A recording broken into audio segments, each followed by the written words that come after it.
Hey guys, tonight we're diving into the entire history of the Vietnam War, that endless quagmire where empires crumbled and a nation's soul got shredded in the jungle's unyielding grip. Did you know that what started as a whisper in colonial boardrooms dragged on for 2 decades, claiming over 3 million lives in a conflict that still haunts us like a bad dream you can't shake?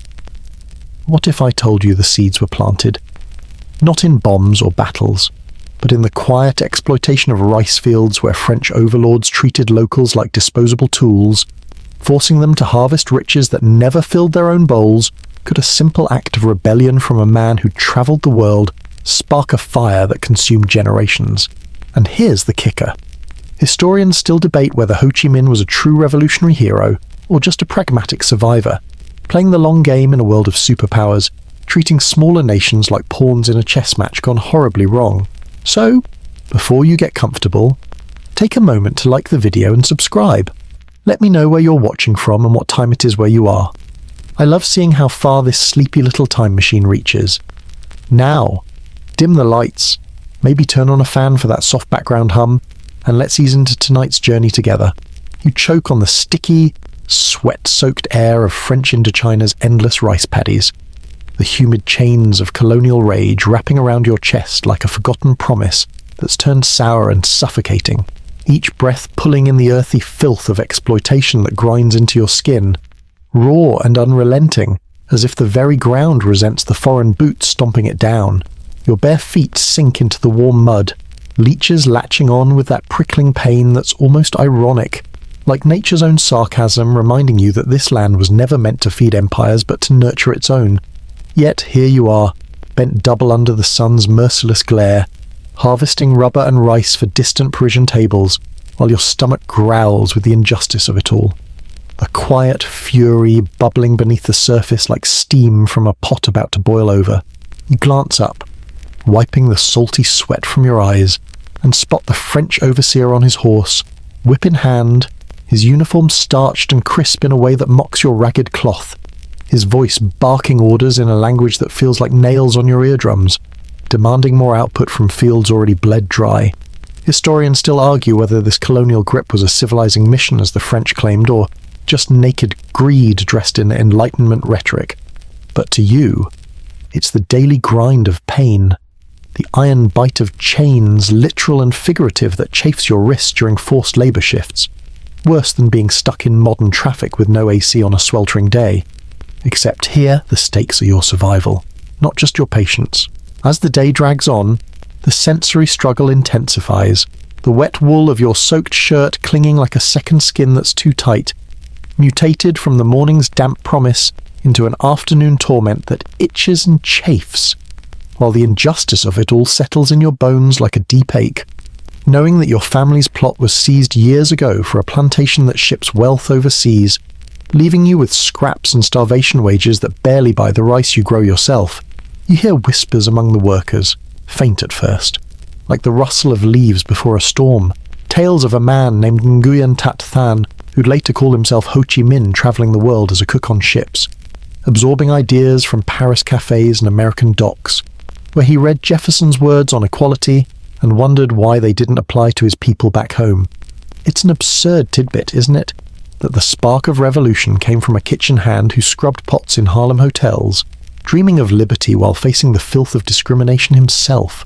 A modern comparison to how today's gig economy workers might plot change over late-night deliveries, but empathy creeps in as you spot a fellow labourer, eyes hollow from hunger, collapsing into the mud with a soft thud that no one dares acknowledge for fear of the whip's crack. A shocking element that tugs at your heart, the sad reality that thousands starved under this system, their bodies buried in unmarked corners of the fields they toiled, while French villas in Hanoi gleamed with imported wine and silk.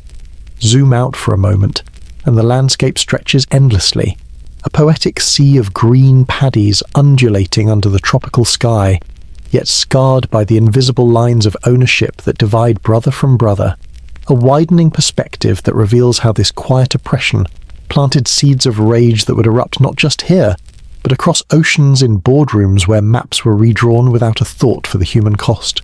You mutter a sarcastic quip under your breath, something like how this colonial hustle feels worse than a pyramid scheme, where the top gets rich and the bottom gets buried, but the words catch in your throat as evening falls. The iron bite now mutated into the cold chill of night air seeping through your thin rags. Injustice manifesting as shivering bones and empty bellies. Physical events unfold as you join a secret gathering by torchlight's flickering glow, the smoky warmth a brief respite from the day's grind, where elders share stories of resistance, their voices low and laced with empathy for the young like you, who dream of breaking free. It's here you learn of Ho's return, his absurd historical tidbit of posing as a photographer to evade spies, blending into crowds while organizing the Viet Minh, a group that would turn whispers into roars. But the meeting scatters at the sound of approaching patrols, your heart pounding with the pain of near discovery, the filth of fear sweat mixing with the mud on your skin, a sensory struggle that leaves you gasping in the underbrush, hiding like an animal in your own land. Historians debate if this early resistance was inevitable or accelerated by World War II's chaos, when Japan invaded and the French collaborated, turning the injustice into a double betrayal that fueled Ho's Declaration of Independence in 1945, echoing American ideals in a Hanoi square packed with hopeful faces. Ironic, isn't it? Like borrowing a neighbour's lawnmower only to claim the yard as your own. As you crawl back to your hut, the recurring motif of wet wool evolves into the damp chill of dew-soaked grass against your palms, a mutated reminder of how exploitation clings long after the day's labour ends, while the shocking sadness hits when you think of the children playing nearby, their laughter fragile against the backdrop of coming storms. Empathy swells for those like your imagined kin, displaced by plantations that promised progress but delivered only pain, a modern parallel to how today's supply chains hide exploitation in far-off factories, out of sight but staining our comforts. The night deepens, torchlight fading to embers in the distance, casting long shadows that dance like ghosts of unrest, and you wonder if this simmering rage will boil over into something unstoppable, a psychological chill settling in your gut as the stars above seem indifferent to the filth below. You lie awake, the iron on your teeth now a taste of resolve, mutated from bitterness to determination, questioning what horrors might unfold if the whispers turn to shouts, the injustice no longer silent but screaming across the paddies. A strange visual lingers in your mind's eye, the moon reflecting in a puddle like a shattered mirror of broken dreams, pulling you toward the unknown dawn where revolution waits with open, bloodied arms. You choke on the sticky, sweat-soaked air of French Indochina's endless rice paddies, the humid chains of colonial rage wrapping around your chest like a forgotten promise that's turned sour and suffocating. Each breath pulling in the earthy filth of exploitation that grinds into your skin, raw and unrelenting, as if the very ground resents the foreign boots stomping it down. Did you know that by the late 1800s, France had seized this land not through heroic battles, but through sneaky treaties and gunboat diplomacy, turning a vibrant kingdom into a cash cow that milked over 20 million tons of rice annually for export? While locals starved on scraps, historians still debate whether this was enlightened progress or just glorified theft wrapped in civilizing rhetoric. But to you, bent over in the sweltering heat, it's the daily stab of injustice. Your back aching like a modern office worker's after a 12-hour shift without breaks. Except here the boss carries a whip and the pay is pennies that barely buy the mouldy bread you chew at dusk. You wipe the salty sweat from your brow, feeling it sting the small cuts on your hands from harvesting the sharp-edged rice stalks. A sensory struggle that mutates the wet wool of your ragged shirt into a clinging second skin, heavy and itching like an unwanted hug from a clingy ex, while the sun beats down with ironic cruelty, as if mocking how this fertile delta, once a cradle of ancient empires, now feeds Parisian cafes with croissants made from your stolen grain. A physical event unfolds as you straighten up for a moment, only to be shoved back down by the overseer's bark, his French accent slicing through the air like a knife, demanding faster work on a plantation that stretches endlessly, where rubber trees bleed white latex for tires that will roll on European roads you'll never see. The pain of the shove radiating through your shoulders in a way that's both shocking and sadly routine. Empathy swelling in your chest for the woman beside you, her calloused hands trembling as she whispers of her child lost to malaria last rainy season, a disease the French doctors ignore unless it hits their own. Zoom out for a poetic breath, and the paddies shimmer like a vast emerald sea under the tropical sky. Undulating waves hiding the bones of forgotten rebellions. A lyrical wideness that reveals how this land's beauty belies its buried rage. Generations of farmers like you toiling under the tricolour flag that flutters arrogantly from distant forts. Built on the backs of forced labour gangs chained together in the mud, it's an absurd historical tidbit that some locals fashioned hidden knives from broken hoe blades, smuggling them in bamboo tubes for midnight strikes against patrols. A clever commentary on how desperation breeds ingenuity. Worse than trying to sneak snacks past airport security, but with life or death stakes. But sarcasm slips in as you mutter under your breath about how the French call this mission civilisatrice, a fancy term for teaching manners while stealing your lunch.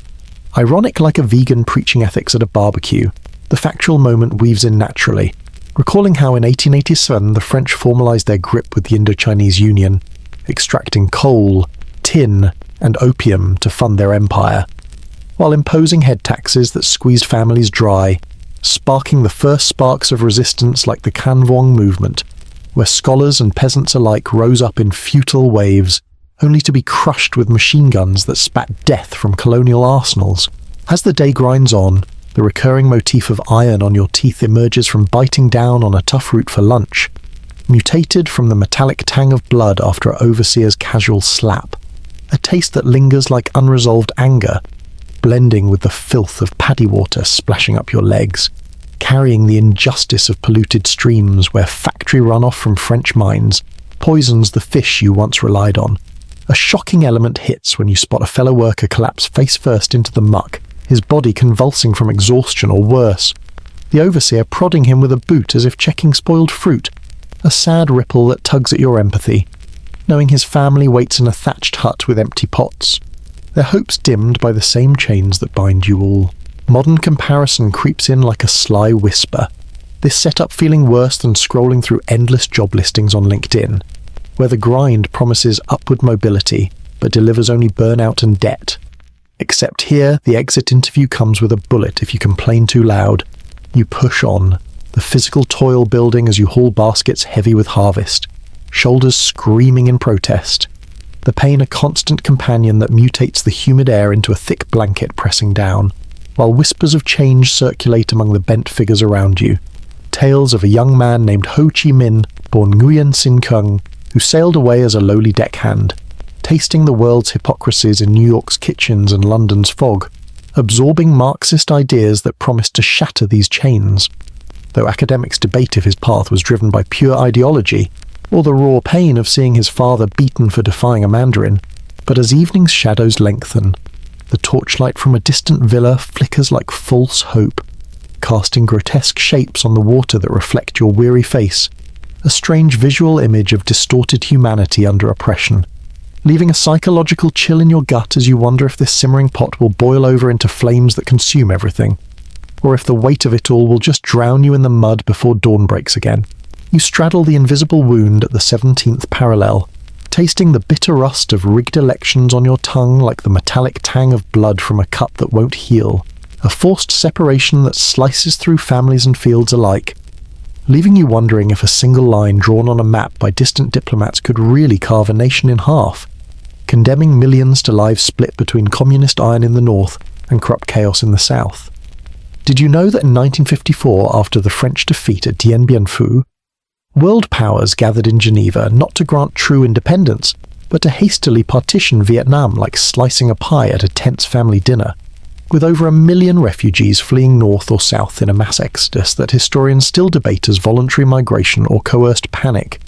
A strange custom where Catholic northerners headed south, fearing atheist rule, while Buddhists in the south eyed the north's land reforms with wary envy. Your feet sink into the warm, sticky soil on this arbitrary border, the humid chains of division wrapping around your ankles like mutated vines from the paddies you once knew, now twisted into barriers patrolled by armed guards whose rifles glint under the relentless sun, the sensory struggle intensifying as sweat trickles down your back, soaking your shirt in a wet wool cling that's evolved from colonial labour's damp torment into this new injustice of separation, heavy and suffocating like wearing a wool sweater in a sauna. Ironic given how this line was meant to be temporary, a 2-year pause before elections that never came. Worse than promising a quick Zoom call only to ghost everyone involved, a physical event unfolds as you watch a family caravan approach the checkpoint, their ox cart laden with meagre belongings, pots, blankets, a crying child bundled in rags, the guards barking orders in clipped tones, separating a brother who chooses the North's promises from a sister bound for the South's uncertainties, the pain of their tear-streaked farewell radiating through the air like a shockwave, empathy flooding your chest for the child clutching a worn doll, her wide eyes reflecting the sad reality that over 800,000 Catholics fled south in Operation Passage to Freedom, airlifted by US planes in a propaganda coup that masked the coercion and fear driving them. A shocking element that tugs at your heart as the cart creaks away, leaving the boy alone on the northern side, his small frame swallowed by the horizon. Zoom out for a lyrical breath, and the parallel stretches like a jagged scar across the landscape, a poetic rift where rivers flow undivided yet people are cleaved, widening to reveal how this division birthed 2 Vietnams, one under Ho Chi Minh's disciplined grip in Hanoi, where land reforms redistributed estates from landlords to peasants in a brutal wave that killed thousands in public trials, historians arguing if it was revolutionary justice or terror disguised as equity. The other in a Saigon under Ngo Dinh Diem, a Catholic Mandarin installed by the US as a bulwark against communism, his regime favouring fellow Catholics in a mostly Buddhist land, creating rifts that festered like untreated wounds.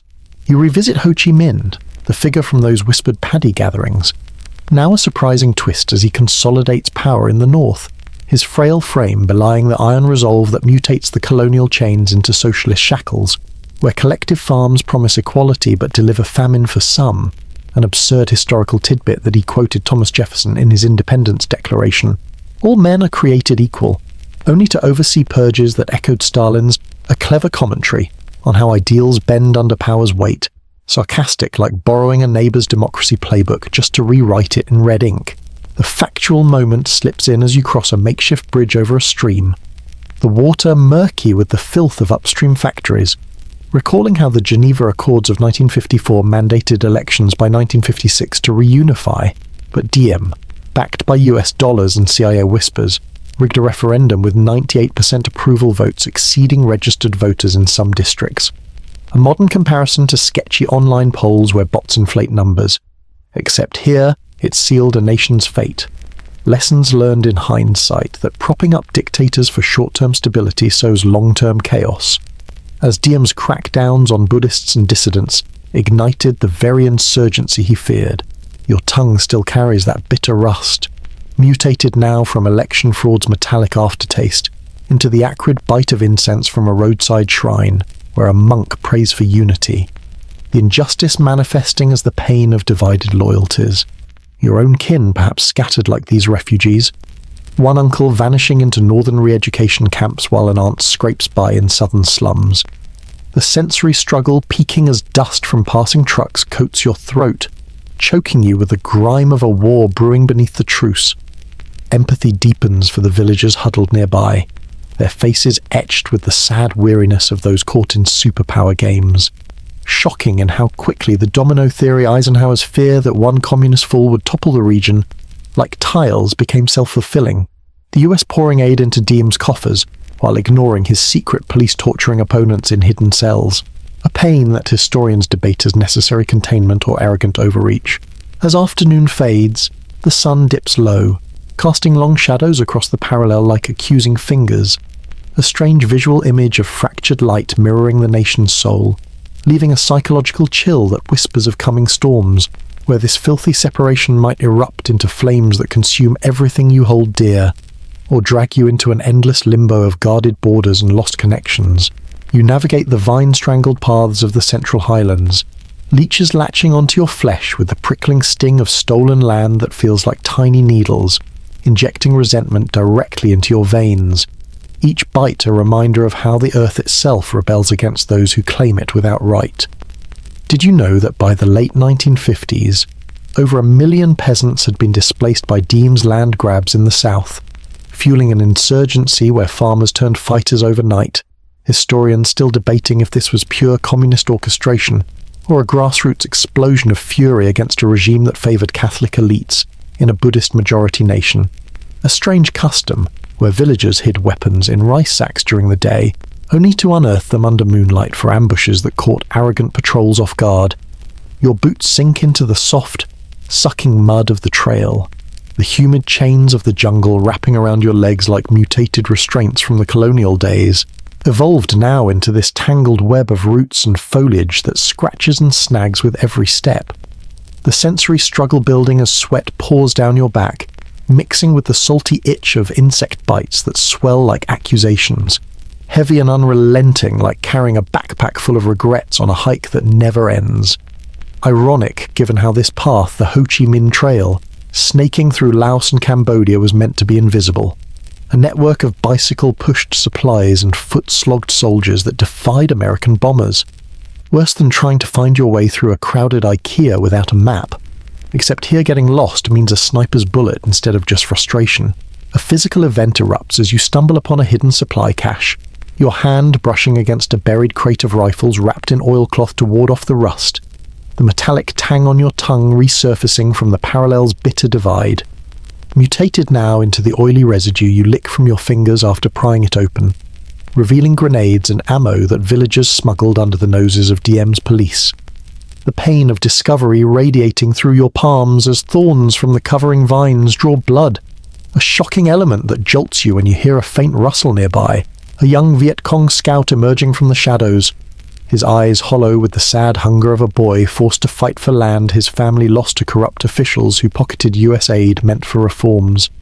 Empathy flooding your chest as he shares a meager rice ball, his calloused hands trembling slightly, whispering of how his village was razed for refusing to pay extortionate rents, a modern comparison to how today's evictions in urban slums echo that same filthy displacement, driving people to desperation without the glamour of revolution. Zoom out for a lyrical pause, and the trail unfurls like a serpentine vein through the emerald canopy.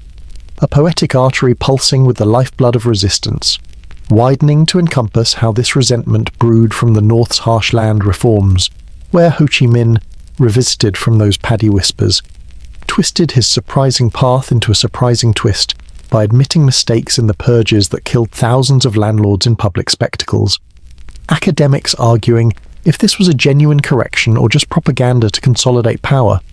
An absurd historical tidbit that bicycles reinforced with bamboo carried up to 500 pounds of supplies down these paths. Soldiers pedaling silently through the night like ghostly delivery men on a deadline from hell. A clever commentary on how ingenuity trumps technology when the underdog knows the terrain intimately. Sarcastic like relying on a rusty bike to outrun a Ferrari in a rainstorm. The factual moment weaves in as you push deeper, the trail's mud caking your legs in a layer of grime that smells of decayed leaves and gun oil, recalling how the Viet Cong formed in 1960 as the National Liberation Front, blending communists with nationalists in a guerrilla force that struck from tunnels dug by hand. Lessons learned in retrospect that ignoring rural grievances invites rebellion, as DM's Agroville program forcibly relocated villagers into fortified hamlets that felt more like prisons than protection, breeding the very insurgents they aim to isolate. Your flesh still prickles from the leeches, the sting mutating into a throbbing ache that mirrors the injustice of peasants, taxed into poverty, while American dollars flowed to Saigon's elites. The sensory struggle peaking as vines whip across your face in the dimming light, drawing thin lines of blood that mix with sweat, choking you with the earthy filth that clings like guilt. Empathy deepens for the scout's tale of his sister, pressed into service as a messenger, her small frame vanishing into the undergrowth with coded notes, shocking in how women like her carried the weight of the movement, often overlooked in histories dominated by male generals, a sad undercurrent that tugs at you as he vanishes back into the shadows, leaving you alone with the night's encroaching chill. Sarcasm bubbles up as you ponder how the US called these fighters terrorists, yet they fought with homemade traps against jets and tanks. Ironic, like David slinging stones at Goliath, but with punji pits instead of slingshots. A modern parallel to how asymmetric wars today pit drones against IEDs in endless cycles of escalation. As twilight deepens, the trail's canopy closes overhead like a lid on a coffin, casting eerie patterns of light and shadow that dance like elusive phantoms. A a strange visual image of twisted branches forming faces of the displaced, leaving a psychological chill that whispers of ambushes ahead, where this prickling resentment might erupt into something that engulfs you whole, or draws you deeper into the guerrilla's unyielding embrace.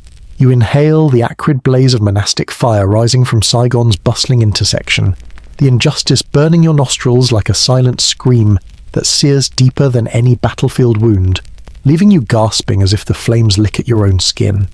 Did you know that on June 11, 1963, Thich Quang Duc, a 66-year-old Buddhist monk, sat lotus-positioned amid honking traffic, doused himself in gasoline without a tremor, and ignited in a protest so stoic it captured global headlines, forcing even President Kennedy to mutter "Jesus Christ" upon seeing the photos. Historians still debating whether this act was pure desperation against religious persecution or a calculated spark that ignited Diem's downfall, a strange custom where monks turn their bodies into torches to illuminate the regime's cruelty, flipping expectations from peaceful faith to fiery defiance. Your eyes water from the smoky haze drifting through the crowded streets, the humid chains of urban oppression wrapping around your throat like mutated vines from the jungle trails, evolved now into this choking veil of incense and gasoline that clings to your clothes in a wet wool heaviness, sticky and oppressive like wearing a soaked blanket in a steam room, the sensory struggle mounting as the heat radiates from the monk's unmoving form, his robes curling into ash while onlookers murmur in horror, their faces a mosaic of shock and empathy that mirrors your own tightening chest. Ironic given how Diem, the Catholic strongman propped up by American dollars, banned Buddhist flags during Vesak celebrations yet paraded his own crosses freely, worse than a schoolyard bully picking favourites in a playground full of resentful kids. Except here the favouritism bred mass protests and self-sacrifices that exposed the rot at the core.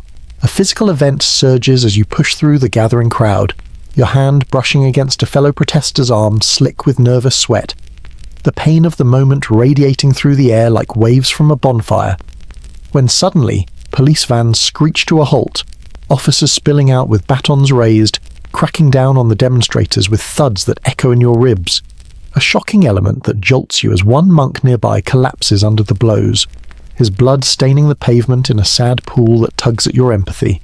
Knowing he was just a teacher seeking equality in a land where Diem's secret police, the Khan Lao, spied on temples and jailed dissenters, their methods mutating the colonial injustice into a homegrown tyranny funded by US aid that poured in like tainted rain.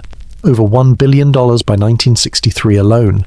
Lessons learned too late that backing a dictator for anti-communist credentials often sows the seeds of rebellion rather than stability. Zoom out for a lyrical breath, and the intersection blurs into a wider canvas of Saigon's chaotic sprawl.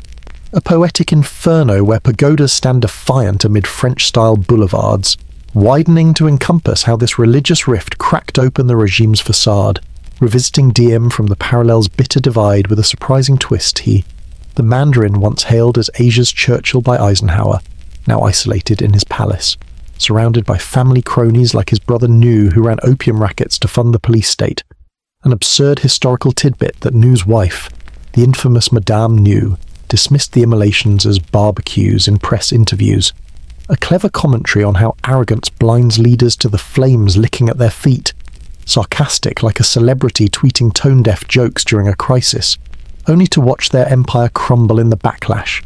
The factual moment folds in as you duck into a nearby alley to escape the fray, the acrid blaze lingering on your tongue like mutated rust from the border's elections, now tasting of charred flesh and desperation, recalling how Kennedy's advisors, men like McNamara with their Ivy League charts, poured helicopters and Green Berets into the South under the guise of advising, escalating from 900 troops in 1960 to over 16,000 by 1963, a modern comparison to how today's drone strikes start as limited support but balloon into full entanglements. Academics debating if this was strategic necessity or hubris, ignoring Vietnam's cultural mosaic, where Buddhism's 70% majority clashed with Diem's Catholic favoritism, creating flashpoints like the Hue flag ban that sparked riots and 9 deaths when troops fired on crowds. Your nostrils still burn from the smoke, the searing protest mutating into a throbbing headache from the chaos, the sensory struggle peaking as tear gas canisters pop nearby, stinging your eyes with the filth of repression that coats the air like oily residue. choking you with the injustice of a government turning on its own for daring to pray differently. Empathy deepens for the monks marching silently, their saffron robes a beacon of quiet resistance. Shocking in how Kwangduk's composure meditating through the flames without a cry outshone the regime's brutality. A sad undercurrent that tugs at you as photographers snap away, their flashes capturing a moment that would circle the globe and erode US support. Lessons echoing that ignoring cultural divides in alliances leads to moral quagmires deeper than any jungle swamp. Sarcasm wells up as you ponder how American advisors whispered stability, while Diem's family hoarded power like squirrels with nuts. Ironic, like hiring a fox to guard the henhouse and acting surprised when feathers fly. A modern parallel to backing autocrats in oil-rich lands today, only to watch alliances implode in uprisings. As the crowd disperses under batons, the flames die down to smouldering embers, casting flickering shadows on the walls like accusing ghosts. A strange visual image of charred silhouettes frozen in protest, leaving a psychological chill that whispers of coups brewing in the wings. Where this searing injustice might topple thrones and drag you into the cold schemes of power plays yet to unfold. You clutch the deck amid crashing swells that slam against the USS Maddox's hull like accusations you can't escape. The salty deception spraying your face with a stinging mist that tastes of fabricated threats and looming regret. Did you know that on August 10, 1964, 3 North Vietnamese torpedo boats approached this very ship in the Gulf of Tonkin, firing shots in a skirmish that barely scratched the paint? Yet 2 days later, a second attack was reported under stormy skies, where radar ghosts and sonar pings turned into torpedoes that never existed. Historians still debating if it was genuine aggression or a convenient mirage conjured by jittery crews and eager Washington hawks to justify plunging deeper into the quagmire, a strange custom where naval patrols doubled as provocations, poking the bear with secret raids on North Vietnamese shores just hours before your knuckles whiten on the rain-slick rail, the humid chains of maritime tension wrapping around your chest like mutated vines from Saigon's fiery protests, evolved now into this heaving ocean grip that rolls your stomach with every pitch, the sensory struggle surging as salt water soaks your uniform in a wet wool heaviness that's sticky and chilling, clinging like a bad decision you can't shake off. Ironic given how President Johnson seized this murky incident to push through the Tonkin Gulf Resolution, granting him war powers without a formal declaration. Worse than signing up for a gym membership only to realize it's a lifetime contract with escalating fees. The pain of the waves' relentless battering radiating through your legs as you brace against the deck's shudder. A shocking element that jolts you when alarms blare and guns swivel toward shadows in the fog. Empathy flooding your gut for the sailors below deck, their faces pale with the sad uncertainty of whether they're defending freedom or escalating a farce, knowing many would never return from the storm this phantom unleashed. Zoom out for a lyrical breath, and the Gulf stretches like a vast, turbulent canvas under leaden clouds, a poetic maelstrom where international waters blur into battlegrounds, widening to encompass how this incident, revisited from Diem's crumbling regime with a surprising twist, Kennedy's advisors like McNamara, once hesitant, now twisted their reports to fit the narrative. Academics arguing if it was calculated deception or panicked overreach that ballooned a minor clash into full commitment, an absurd historical tidbit that sonar operators mistook dolphins for torpedoes in the chaos. A clever commentary on how technology's promise often delivers paranoia instead of precision. Sarcastic, like relying on a glitchy GPS to navigate a family road trip straight off a cliff. The factual moment crashes in as another wave douses you, the salty spray on your tongue mutating the acrid blaze from monastic fires into this briny bitterness laced with diesel fumes from the engines below. Recalling how Johnson addressed the nation that night, calm as a poker player with a stacked deck, announcing retaliatory strikes on North Vietnamese bases while Congress passed the resolution, almost unanimously only 2 senators dissenting, warning of the slippery slope. A modern comparison to how social media outrage spirals from a tweet into a mob without fact-checking. Lessons echoing that manufacturing consent through fear leads to endless entanglements. As the Maddox's attacks paved the way for Operation Rolling Thunder, a bombing campaign that dropped more explosives on Vietnam than all of World War II combined, yet failed to break Hanoi's will, instead hardening resolve like tempering steel in fire. Your face stings from the wind-whipped spray, the salty deception mutating into a throbbing chill that seeps into your bones. The sensory struggle peaking as thunder rumbles like distant artillery, soaking you in the filth of uncertainty that coats the deck like oily residue from leaking fuel lines, choking you with the injustice of how this fabricated storm dragged 58,000 Americans to their deaths. The pain manifesting in the crew's tense whispers about whether the second attack even happened, declassified docs later confirming doubts were buried to avoid embarrassment. Empathy deepens for the young radar operator hunched over his screen, his fingers trembling as he reports blips that might be nothing. Shocking in how his hesitation was overruled by superiors eager for action, a sad undercurrent that tugs at you as you imagine his letters home, filled with the quiet dread of a war built on illusions. Lessons learned in hindsight that rushing to escalate without verification sows seeds of distrust that poison generations. Sarcasm bubbles up as you ponder Johnson's positive reply speech. Ironic, like promising a quick fix for a leaky faucet only to flood the whole house. A modern parallel to how viral misinformation today ignites conflicts before the truth catches up, leaving wreckage in its wake. As the storm subsides, the Gulf's surface calms to a deceptive mirror, reflecting fractured moonlight like shattered illusions of victory. A strange visual image of rippling phantoms that dance on the waves, leaving a psychological chill that whispers of bombs soon to fall, where this salty deception might drown you in a tide of escalation, or pull you toward the cold grip of a war without end. You push through towering elephant grass that rakes your skin like unspoken doubts clawing at your resolve, each blade whispering failure as it draws thin lines of blood, leaving you to ponder if a single patrol could really tame this endless green hell, where the enemy melts into the landscape like ghosts mocking your every step.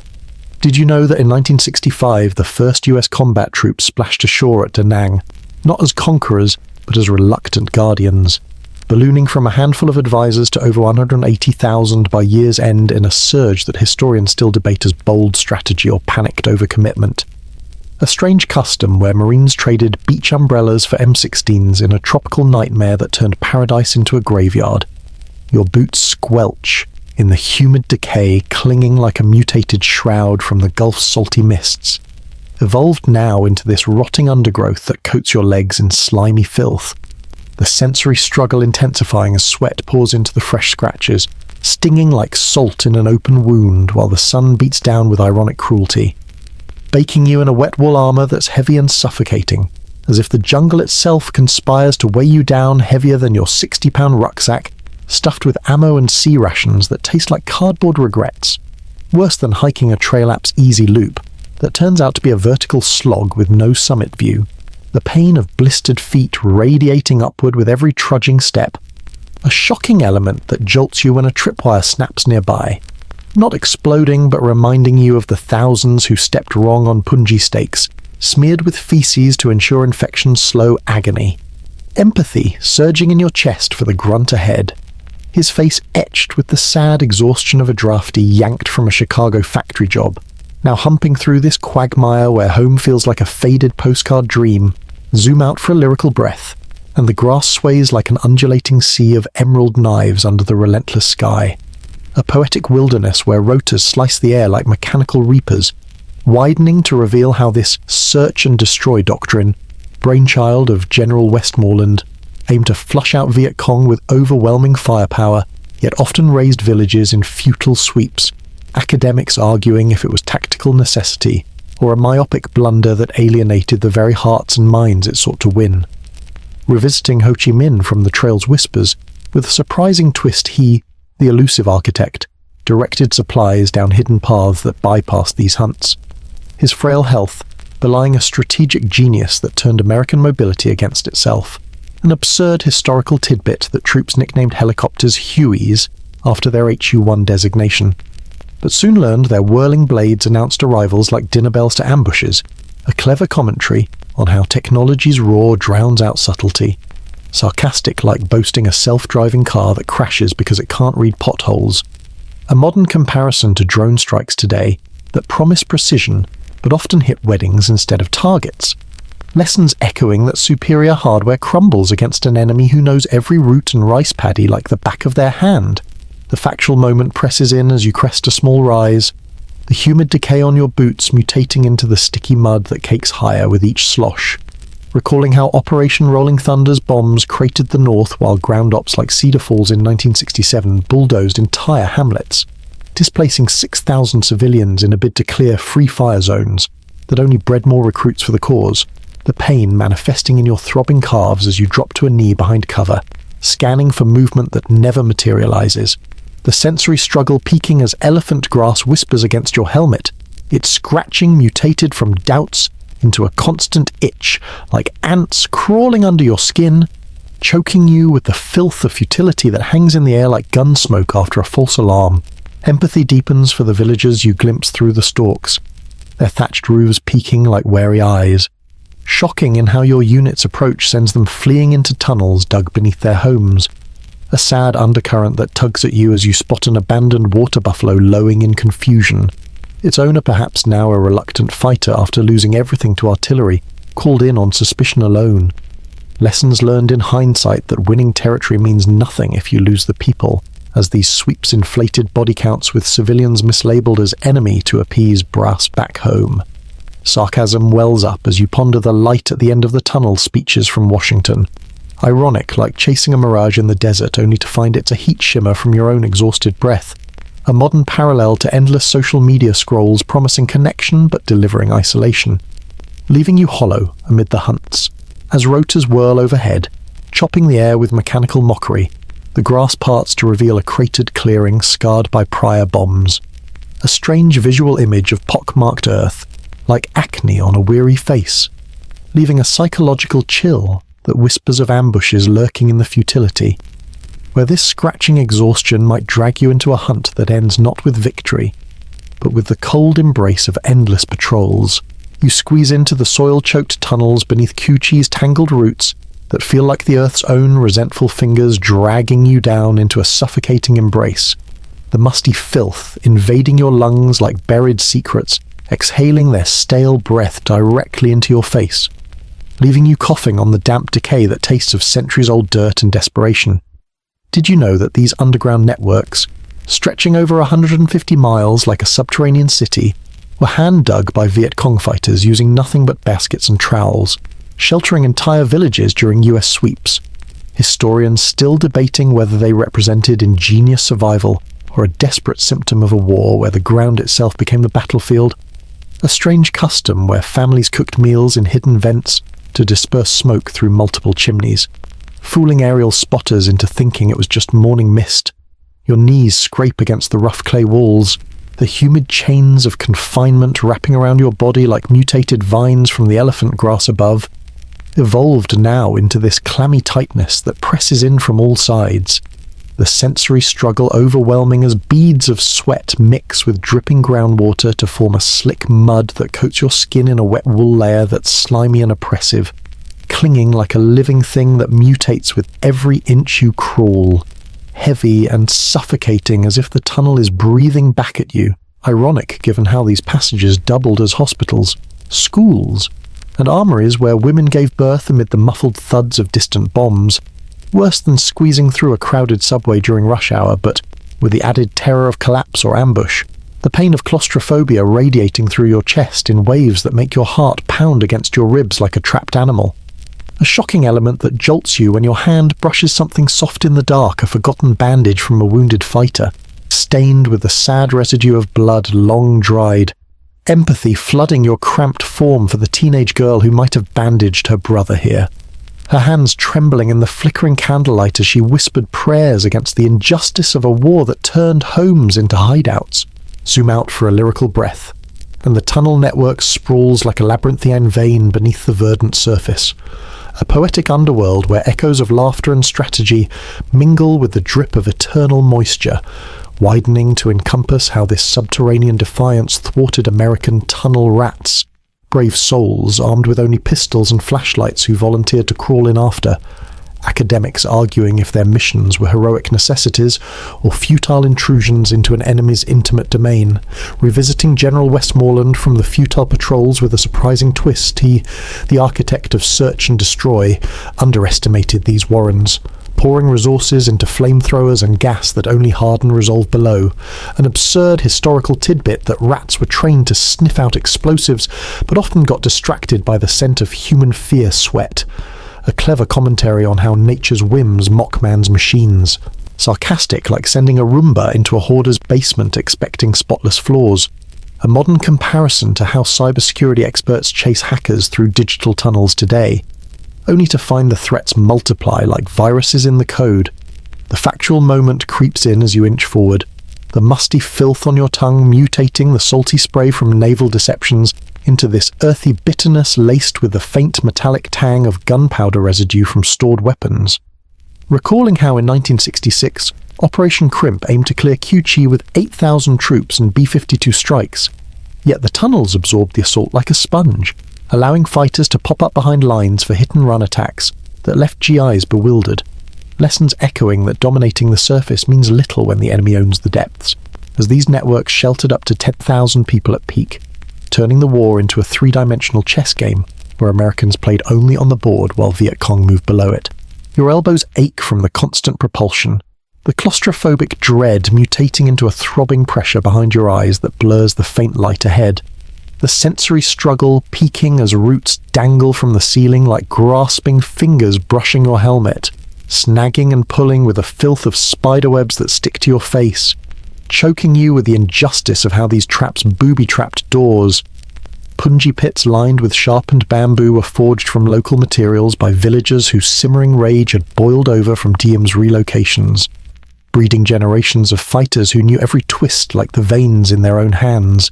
Empathy deepens for the mother you imagine huddled here with her child, rocking them through air raids that shook the earth like earthquakes, shocking in how she might have sewn uniforms by candlelight, her fingers pricked bloody in a sad devotion to a cause that promised freedom but delivered only more darkness.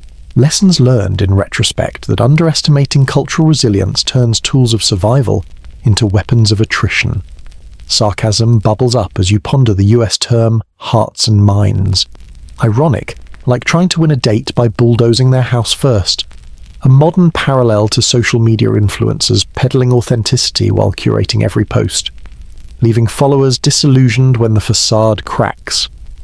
As you near a faint glow from a ventilation shaft, the tunnel walls seem to pulse with trapped echoes of past whispers, a strange visual image of faint handprints etched in the clay like ghostly signatures, leaving a psychological chill that whispers of traps waiting in the simmering darkness, where this dank injustice might collapse around you, or draw you toward the fury of those who forged it in rage.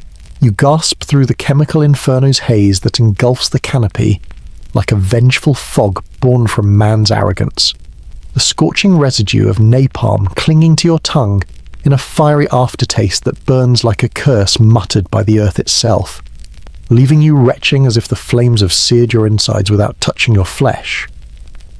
Did you know that between 1965 and 1973, the US dropped over 300,000 or tons of this jellied gasoline on Vietnam, a substance designed to stick and incinerate everything from jungles to human skin?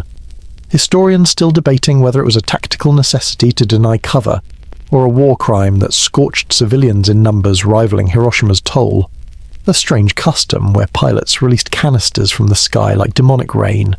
Watching villages bloom into orange blossoms of destruction below your throat constricts from the acrid smoke billowing up from the tree line.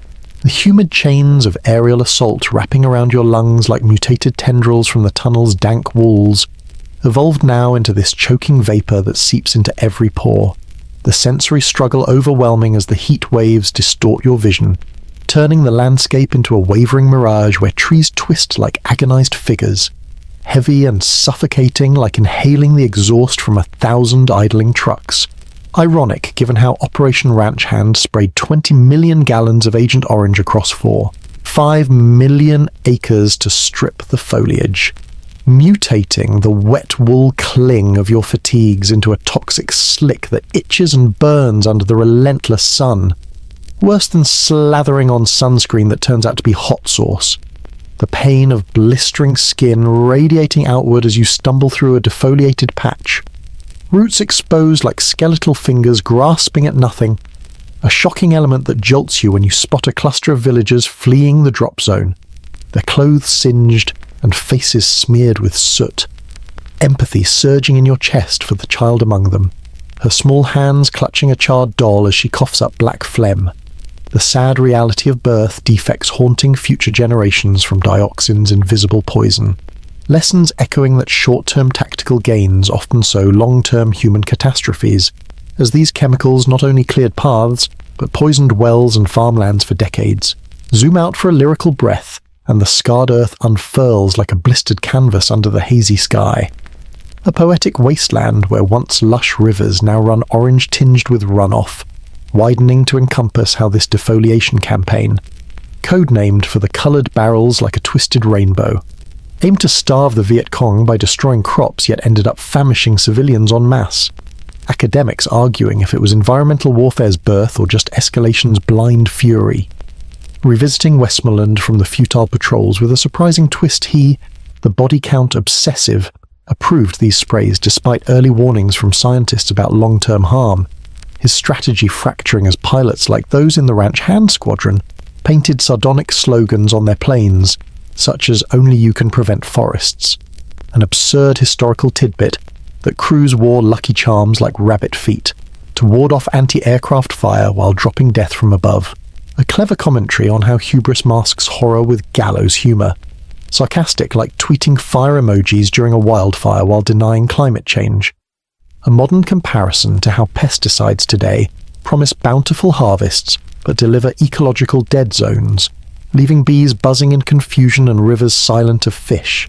The factual moment seeps in as you wipe the scorching residue from your lips, mutating the musty filth from tunnel crawls into this chemical bitterness laced with the metallic tang of exploded ordnance nearby, recalling how in 1967 alone, over 6 million gallons of herbicides were unleashed, contaminating soil that still yields malformed crops, the pain manifesting in your watering eyes as the haze thickens, blurring the horizon where a B-52's distant roar heralds another load, the sensory struggle peaking as phantom burns prickle your arms from the vapor's drift, choking you with the injustice of how these agents not only denuded the land but infiltrated the food chain, breeding cancers and deformities that plague Vietnamese and American veterans alike.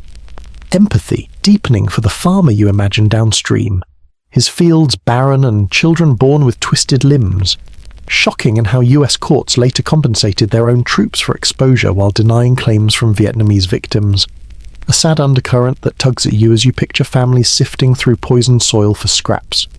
Lessons learned in retrospect that weaponizing nature backfires, turning allies into adversaries when the wind shifts. Sarcasm bubbles up as you ponder the Pentagon's hearts and minds mantra amid these scorched earth tactics. Ironic like trying to win friends by salting their garden. A modern parallel to oil spills where companies tout cleanup while ecosystems silently die, leaving wildlife coated in the same filthy residue that now smears your hands as you smear mud over a fresh scratch to staunch the bleed. As the haze settles into a yellowish veil, the defoliated trees stand like skeletal sentinels against the sunset, a strange visual image of twisted branches reaching skyward in futile protest, leaving a psychological chill that whispers of enduring poisons yet to surface, where this fiery injustice might scar not just the land but the souls who tread it, or linger in the haze like a curse that time can't fully extinguish. You tally spectres under flickering flares that cast jittery shadows across the blood-soaked clearing, the metallic stench of regret staining your palms like rust from a blade that's tasted too much life, leaving you wiping your hands on your fatigues only to smear the crimson residue deeper into the fabric. Did you know that by 1967, US commanders like Westmoreland had fixated on body counts as the war's twisted scorecard, inflating numbers to over 100,000 enemy dead in a single year? Historians still debating whether this was deliberate deception to appease Washington, or a desperate grasp at metrics in a conflict where territory slipped away like sand through fingers. A strange custom where patrols radioed in kills after every skirmish, sometimes counting civilians in the tally to hit quotas that promised promotions and headlines back home. Your fingers ache from dragging another limp form into the lineup, the humid chains of moral erosion wrapping around your wrists like mutated restraints from the defoliated wastelands. evolved now into this sticky gore that clings to your skin in a wet wool layer that's heavy and nauseating, the sensory struggle mounting as the flare's acrid smoke bites your eyes, turning the night into a hazy red veil where shapes blur between friend and foe. Ironic, given how these counts became the Pentagon's holy grail, paraded in briefings as proof of progress while the enemy replenished faster than you could bury them. Worse than obsessively checking likes on a social media post that tanks your algorithm anyway. The pain of strained muscles radiating through your back as you heave the weight. A shocking element that jolts you when you realize one spectre is a teenage boy no older than your kid brother back in Ohio. His vacant eyes staring up in silent accusation. Empathy flooding your exhausted frame for his family who might never know how he ended up here, caught in a crossfire labelled as victory. The sad reality of how these inflated reports mask the quagmire's futility. Lessons echoing that quantifying death doesn't win wars when the numbers lie louder than the guns. Zoom out for a lyrical breath, and the clearing expands into a moonlit graveyard of twisted limbs and discarded gear. A poetic slaughterhouse where the jungle's whispers mock the arithmetic of attrition, widening to encompass Hal Westmoreland. Revisited from the futile patrols with a surprising twist, he, the metrics maestro, privately doubted his own figures as desertions plagued the ARVN allies. Academics arguing if his strategy was Cold War calculus or a bureaucratic blind spot that ignored guerrilla resilience. An absurd historical tidbit that troops nicknamed the counts McNamara's numbers, after the defense secretary who crunched them like an accountant auditing hell. A clever commentary on how data's cold precision warms no hearts in the heat of battle. Sarcastic like tracking fitness steps on a smartwatch while running in circles. A modern comparison to how corporations tout quarterly earnings spiked by layoffs, ignoring the human wreckage left in the spreadsheet's wake. The factual moment seeps in as you squat to tag another body. The metallic stench on your palms, mutating the scorching residue from napalm, drops into this cloying iron tang, laced with the coppery bite of fresh wounds. Recalling how in 1968 alone, operations reported over 300,000 enemy casualties, yet the Tet Offensive proved the Viet Cong's ranks swelled undiminished.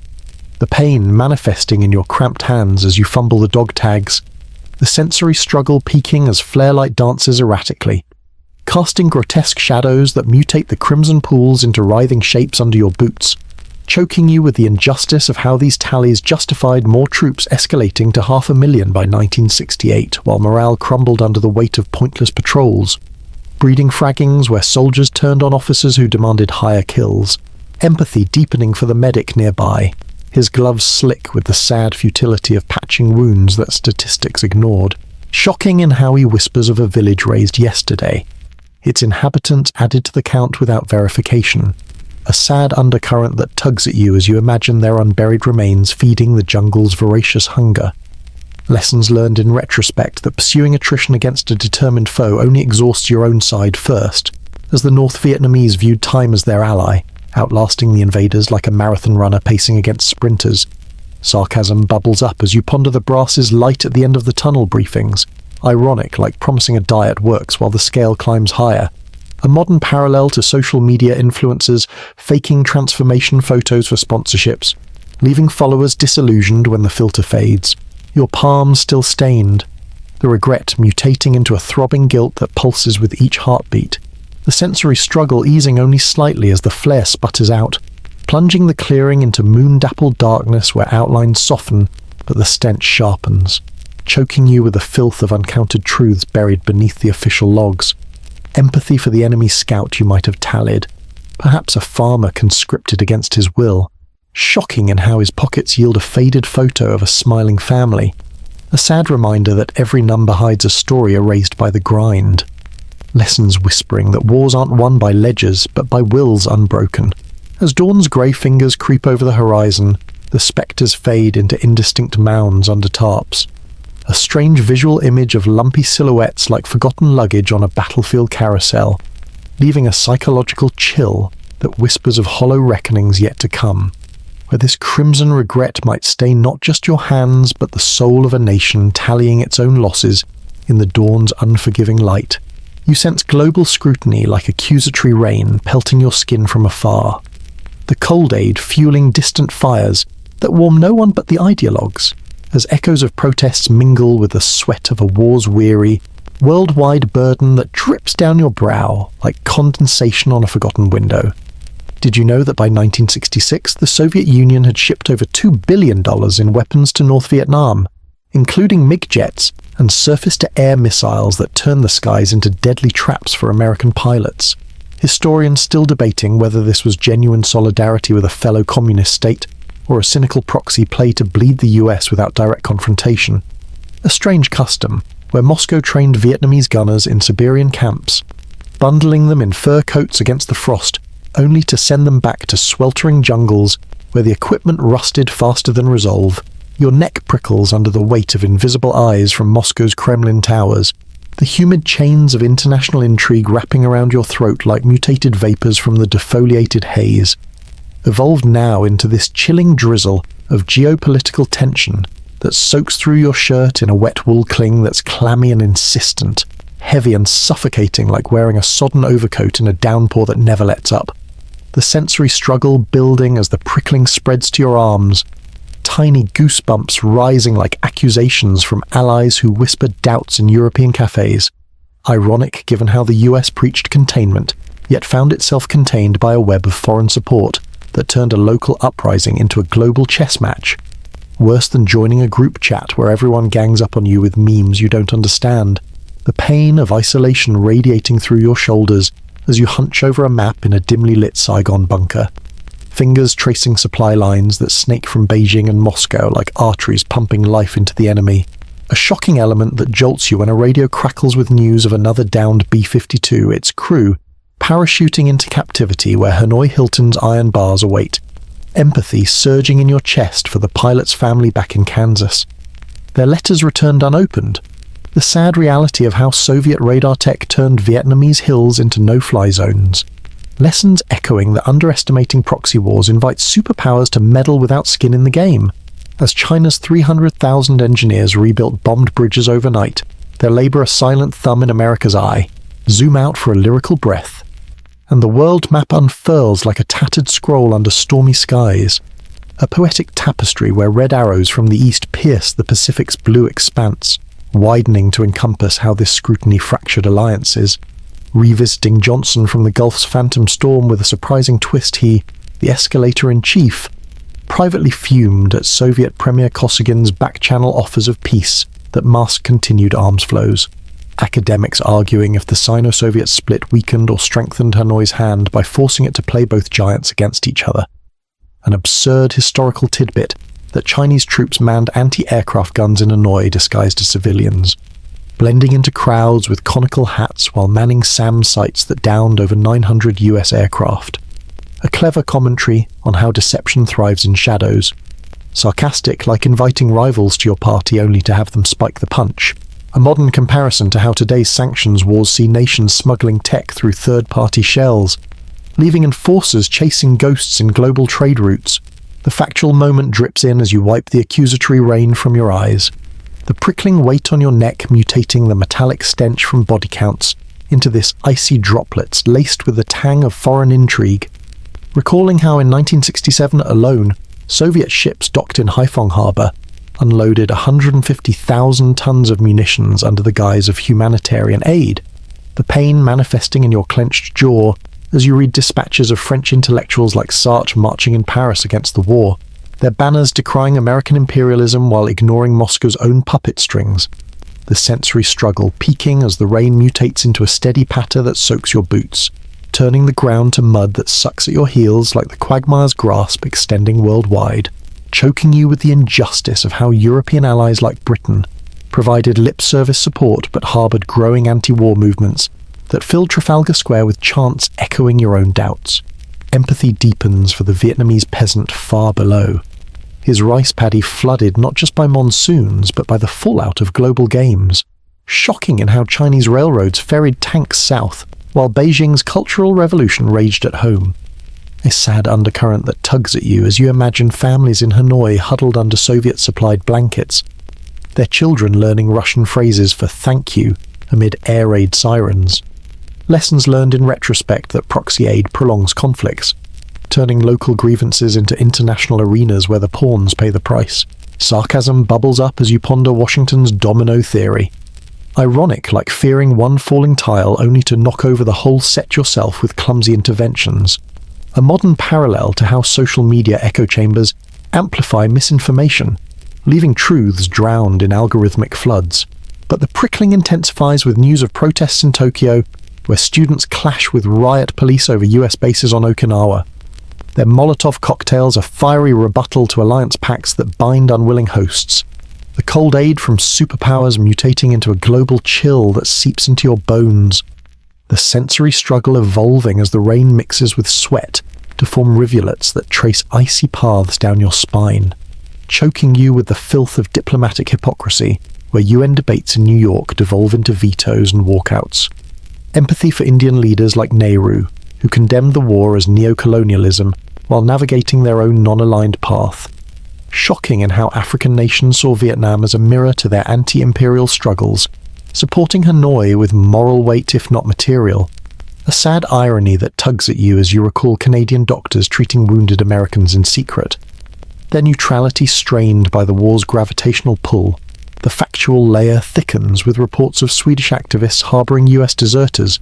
Their safe houses a network of defiance that smuggled over 800 draft dodgers north. The pain of division radiating globally as Australian troops fought alongside Americans in Phu Oc Tuy, yet faced protests at home that toppled governments. Lessons whispering that wars export not just bombs but backlash. Mutating alliances into fractures that linger like unhealed scars. As the rain eases to a drizzle, the world seems to shrink under its veil. Distant fires flickering like stars in a polluted sky. A strange visual image of smoke trails linking continents in an unwanted web, leaving a psychological chill that whispers of burdens shared yet unequally borne, where this prickling scrutiny might ignite worldwide flames or drown the weary in a flood of unending echoes. You turn from the map, the accusatory rain now a faint patter on the bunker's tin roof, but the weight lingers, pressing down like the collective gaze of a planet weary from watching a distant conflict bleed into every corner, the sensory motifs of wet wool and iron tang fusing into a clammy residue on your uniform that mutates with each passing report from Berlin or Mexico City. Where students occupy embassies in solidarity with Hanoi, their chants a rhythmic reminder that injustice doesn't respect borders. Empathy for Latin American intellectuals like Che Guevara, who saw Vietnam as inspiration for their own revolutions. Shocking in how his Bolivian demise in 1967 echoed the guerrilla tactics honed in these jungles, a sad thread connecting distant struggles in a tapestry of resistance against perceived empires. Sarcasm surfaces again with thoughts of how the US framed this as stopping communism's spread. Ironic, like building a dam to stop a flood only to find the water rising behind you. A modern parallel to how viral trends spread despite attempts to censor, leaving platforms flooded with unintended consequences. The factual depth reveals how by 1968 over 100 nations had weighed in, with non-aligned conferences in Belgrade condemning US actions, while Soviet bloc countries hosted Vietnamese delegates in lavish summits. The pain of isolation for American diplomats radiating like a dull ache in policy halls. Lessons that global opinion can tip scales heavier than bombs. As protests in West Germany saw students clash with police over bases housing US troops, their Molotovs a fiery rebuttal to NATO pacts. As flares from distant demonstrations light up newsreels in your mind, the burden mutates into a shared sweat that binds the weary worldwide, whispering of fires fueled by cold calculations that might consume us all if the rain doesn't quench them first. You endure the swampy darkness of a forward operating base that presses in like a living shroud, the iron exhaustion bitter on your lips from chewing a stale sea ration cracker that tastes of dust and defeat, leaving you slumped against a sandbag wall wondering if a single night's vigil could hold back the jungle's encroaching maw, where ambushes lurk like bad memories refusing to fade. Did you know that by 1967 over 20% of US troops in Vietnam turned to marijuana or harder drugs to numb the grind? Smuggled in care packages or traded with locals in a shadowy economy that blurred lines between ally and enemy. Historians still debating whether this was a symptom of morale collapse or a desperate coping mechanism in a war without weekends. A strange custom where soldiers fashioned bongs from artillery shells, inhaling relief amid the constant thrum of generators and distant mortar thuds. Your eyelids droop under the weight of 48 hours without real sleep. The humid chains of nocturnal dread wrapping around your limbs like mutated tendrils from the defoliated haze, evolved now into this clammy night sweat that soaks your fatigues in a wet wool heaviness that's sticky and oppressive. The sensory struggle mounting as mosquitoes whine in your ears like tiny sirens heralding doom, their bites swelling into itchy welts that burn with the injustice of a land that fights back even in repose. Heavy and suffocating like trying to nap in a steam-filled sauna with no off switch. Ironic given how base commanders enforced lights out to conserve fuel, yet flares popped sporadically, casting hellish glows that mutated shadows into potential threats. Worse than doom-scrolling social media at 3 a.m, only to jolt awake from a nightmare notification. The pain of cramped muscles radiating through your legs from hours on watch. A shocking element that jolts you when a fellow grunt mutters about fragging their lieutenant for pushing another needless patrol, his voice laced with the sad desperation of a draftee whose letters home go unanswered. Empathy surging in your chest for this kid from Detroit. His hands trembling as he cleans his M16, the sad reality of how racial tensions simmered in units where black soldiers bore disproportionate casualties. Lessons echoing that ignoring homefront divides exports them to the battlefield. Fracturing cohesion when unity means survival. Zoom out for a lyrical breath, and the base sprawls like a fragile island in the ink-black sea of jungle. A poetic outpost where barbed wire curls like thorny vines under the starry void, widening to encompass how this weariness eroded discipline.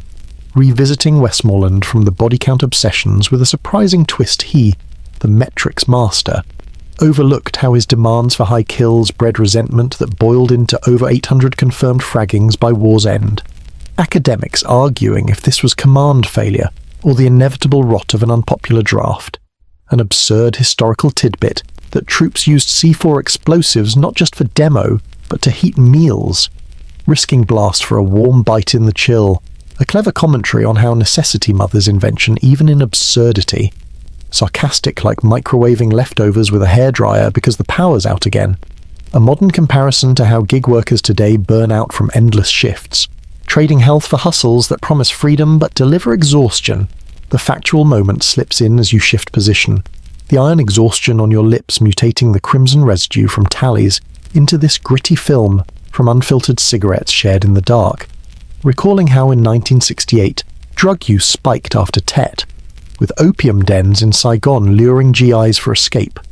The pain manifesting in your throbbing temples from dehydration, the sensory struggle peaking as a leech you missed earlier swells on your ankle, its prickling mutated into a throbbing itch under your bootlace, choking you with the filth of trench foot that rots socks into rags. The injustice of medics rationing morphine for the wounded while you endure in silence. Empathy deepens for the Vietnamese porter glimpsed earlier on the trail, his back bowed under loads for the other side, shocking in how he might be your age, yet carries the war's weight without complaint. A sad undercurrent that tugs at you as you imagine his family bombed out by the very flares lighting your perimeter. Lessons whispering that humanity persists even in enmity, as bonds form across lines in quiet trades of cigarettes for intel. Sarcasm bubbles up as you ponder the brass's winning hearts slogan. Ironic like courting someone by ignoring their texts for weeks. A modern parallel to dating apps where swipes promise connection but deliver ghosting, leaving you hollow amid the matches. Your weary eyes scan the wire, the exhaustion mutating into a dull throb behind your lids that pulses with each distant pop. The sensory motifs of wet wool and iron tang fusing into a clammy residue on your uniform that shifts with the night's breeze, heavy with the sweat of fear. Empathy for the new recruit shivering nearby, his first ambush fresh in memory, shocking in how he clutches a photo of his girl back home, a sad token against the horrors. Lessons that personal anchors can buoy or break in the storm. As the moon dips low, the base's silhouettes blur into hulking shapes under the fading flares.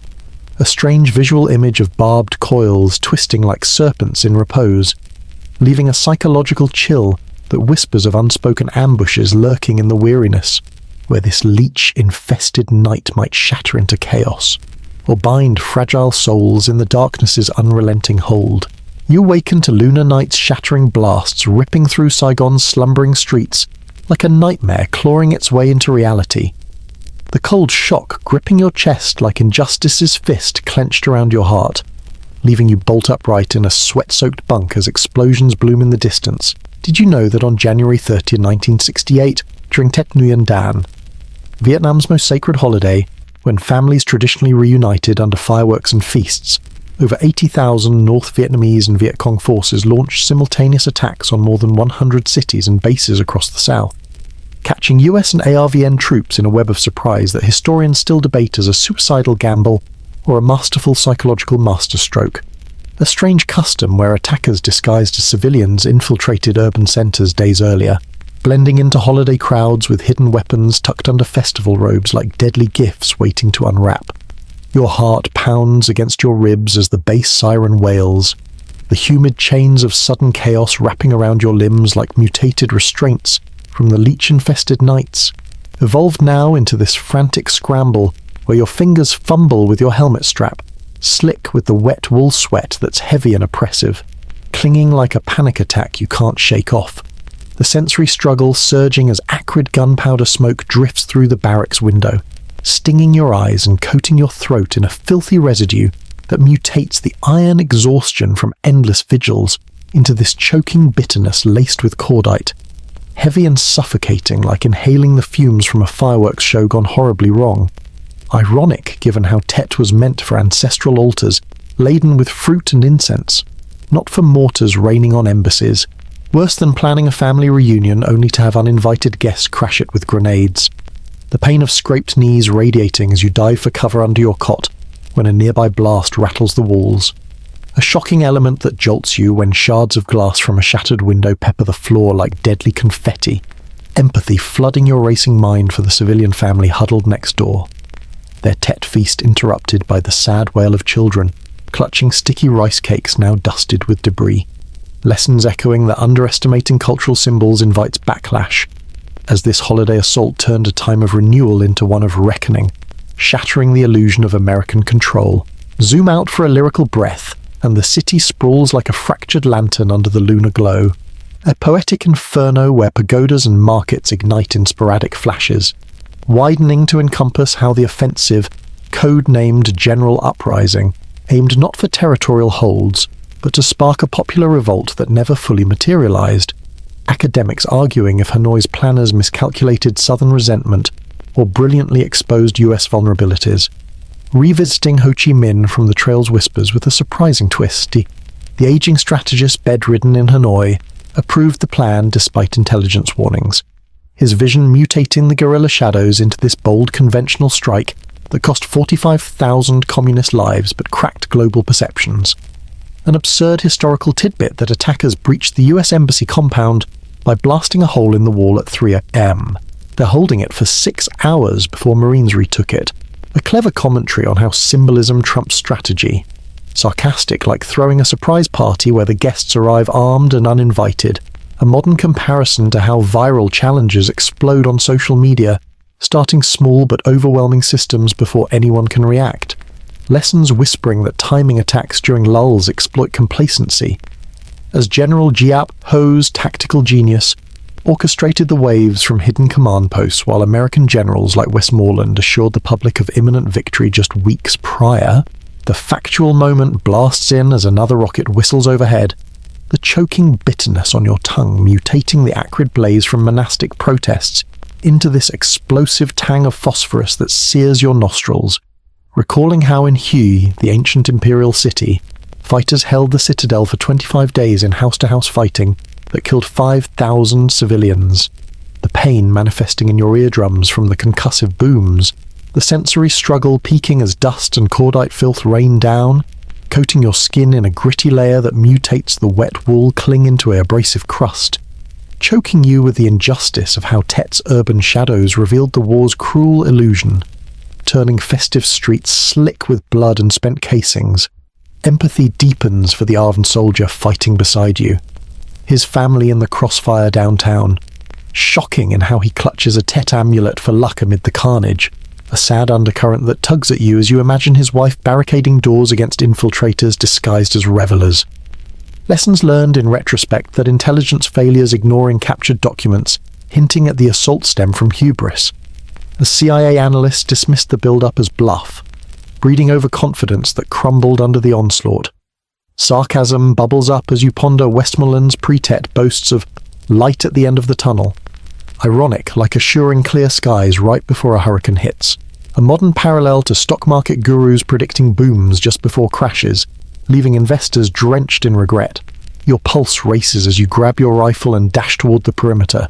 The cold shock gripping tighter like a vice around your lungs. The humid chaos mutating into a frenzy where flares illuminate snipers on rooftops and suicide squads charging gates. The sensory motifs of wet wool and iron tang fusing into a slick grime on your grip that slips with sweat. Heavy with the filth of urban warfare where sewers overflow with runoff from firefights. Empathy for the embassy marine holding the line, his radio crackling with desperate calls for air support. Shocking in how he fends off waves with a pistol after his M60 jams. A sad testament to individual bravery amid strategic blindness. Lessons that psychological blows outlast military ones, as Tet's media coverage cameras capturing the embassy breach live turned American opinion overnight, with Walter Cronkite declaring on CBS that the war was mired in stalemate. His trusted voice a dagger to Johnson's presidency, the factual depth intensifies with the roar of incoming artillery. How over 4,000 sites were hit in the first wave, from provincial capitals to Khe-San's besieged base. The pain of splintered wood from a near miss grazing your arm. The sensory struggle evolving as blood mixes with the grime, choking you with a metallic tang now vivid on your split lip. The injustice of how North Vietnamese planners sacrificed elite units for this illusion-shattering gambit, breeding a vacuum that the communists later filled with fresh recruits. As dawn's light filters through the smoke, the streets seem to pulse with the aftermath's eerie quiet, a strange visual image of bullet-pocked walls weeping plaster like tears, leaving a psychological chill that whispers of illusions forever cracked, where this shattering chaos might echo into living rooms far away, or drag you into the fist of a war's turning tide that grips tighter with each desperate breath. The explosions fade to sporadic pops as you hunker down behind a barricade, the cold shock mutating into a throbbing adrenaline crash that leaves your hands shaking, the humid chaos settling into a tense lull where radios buzz with reports of Hugh's ancient walls breached and Da Nang's airbase under siege, the sensory motifs mutating further as the wet wool grime dries into a crusty shell that cracks with movement, heavy with the filth of cordite and fierce sweat, empathy for the South Vietnamese civilian caught in the crossfire, her Tet holiday dress torn as she flees with a bundle of belongings, shocking in how she dodges between lines, a sad symbol of a people betrayed by both sides. Lessons that Tet's failure to spark uprising revealed southern ambivalence, not loyalty. Academics debating if it was Hanoi's misread of urban sentiment or a brilliant PR coup that won the war in American minds despite military defeat. Sarcasm creeps in with thoughts of intelligence, briefs dismissing the build-up as holiday truce violations. Ironic like ignoring storm clouds because the forecast said sunny. A modern comparison to election polls missing the mark by underestimating silent majorities, leaving pundits scrambling in the aftermath. Your chest heaves with the fist's lingering squeeze, the shattering blasts echoing in your ears as a tinnitus ring, the injustice of how this lunar surprise turned celebration into carnage, breeding a wave of doubt that washed over oceans to erode support, the pain of a grazed shoulder now bandaged hastily with a rag that soaks through, the sensory struggle peaking as the dawnlight reveals bodies strewn like discarded Tet decorations, choking you with a metallic tang of blood mingling with gun oil on your hands. As the sun rises fully, the urban shadows retreat but leave slick streets glistening with despair's residue, a strange visual image of bullet casings scattered like fallen confetti, leaving a psychological chill that whispers of cruel illusions unveiled, where this explosive dawn might herald not victory but the slow unraveling of empires, or pull you into the grip of a fist that squeezes the breath from a nation's weary soul. The chaos settles into organized counterattacks, your unit pushing back block by block, the cold shock evolving into a numb resolve that steals your grip on the rifle, the humid aftermath mutating into a steamy haze from smouldering ruins, the sensory motifs of wet wool and iron tang fusing into a gritty patina on your gear that flakes off with each movement, heavy with the filth of urban rubble dust that clogs your pores, empathy for the ARVN ally fighting door to door, his family trapped in the melee, shocking in how he pauses to rescue a stray dog amid the rubble, a sad glimmer of humanity in the maelstrom, lessons that Tet's coordination months of smuggling weapons into cities under holiday guise taught the value of surprise, as Giap's plan, though costly, exposed the war's unwinnability to a watching world. Sarcasm surfaces with reflections on US generals' surprise, ironic like being shocked by a plot twist in a movie you wrote yourself, a modern parallel to cybersecurity breaches where firewalls fail because insiders left the door ajar, leaving systems exposed to hacks that cascade into chaos.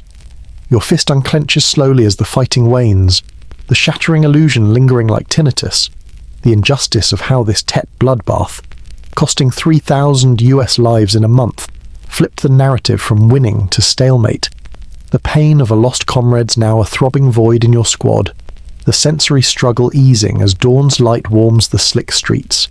But the despair's residue clings, choking you with the tang of what-ifs. As helicopters evacuate the wounded, the shadows lengthen once more, a strange visual image of smoke curling like question marks over the skyline, leaving a psychological chill that whispers of wars won in minds, not maps, where this fist's grip might loosen empire's hold, or tighten around the throats of those caught in the cruel dawn's unforgiving light.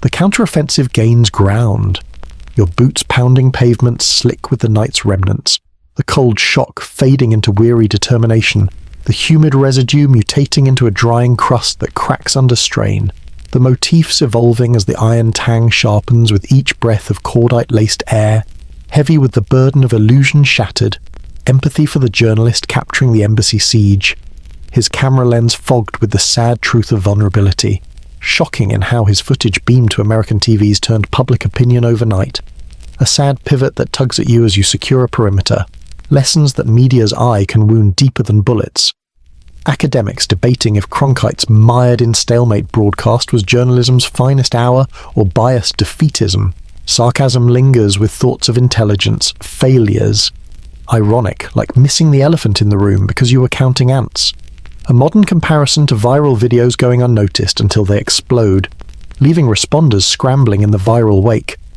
Your chest eases as the sun climbs, the fist grip loosening but leaving bruises, the shattering blast now distant echoes, the injustice of Tet's cost, 50,000 communist dead for no territorial gain, yet its illusion-crushing power enduring, the pain of victory's Pyrrhic price throbbing in your temples, the sensory struggle waning as the streets dry under morning heat, but the despair slicks on, choking you with the tang of turning tides.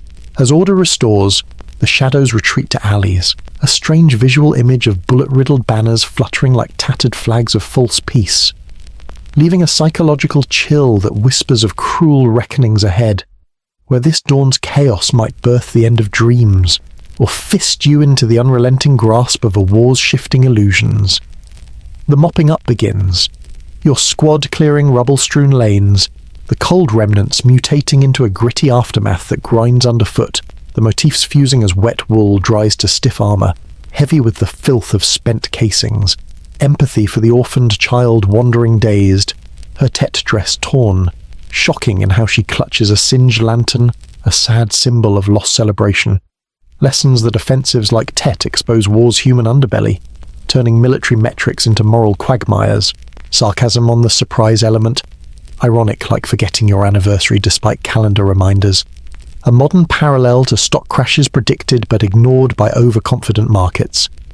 Your fist unclenches fully as quiet returns, the shattering now a memory's echo, the injustice lingering like smoke, the pain subsiding to a dull ache, the sensory motifs fading as the tang dissipates in the breeze, but the slick despair endures, choking you with the weight of illusions forever altered.